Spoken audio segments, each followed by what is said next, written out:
আল্লাহ এতেকাফে বসার জন্য। যদি সবাই বসতে না পারেন, কমপক্ষে এই জামে মসজিদ হিসাবে, এই পুরাতন মসজিদ হিসাবে আমি আশা করব 10 জন আমি যেন বয়োজ্যেষ্ঠ মুরব্বীদের মধ্যে থেকে 10 জন যেন হয়।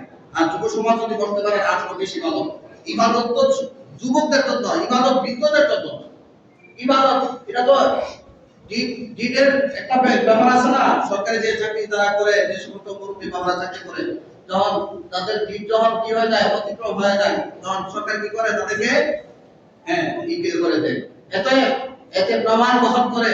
শুধু এই নয়, আমার রাসূল বলেছেন ইবাদত বন্দেগীর ব্যাপারে যৌবন বয়সের কথা হিসাব আল্লাহর কাছে দিতে হবে, বৃদ্ধ বয়সের কথা আমার রাসূল বলে নাই। কথা বলে ঠিক হবে ঠিক? যে সমস্ত যুবক ভাইরা রয়েছেন, আলোচনা শুনছেন, নিয়ত করেন যে আমি ইতিকাফ করব। ইতিকাফের জন্য যে শর্তাবলী ইতিপূর্বে বলেছি, আরো অনেক শর্তাবলী আছে, আপনারা হয়তো আমার সাথে পরবর্তীতে যোগাযোগ করবেন। আমি আরেক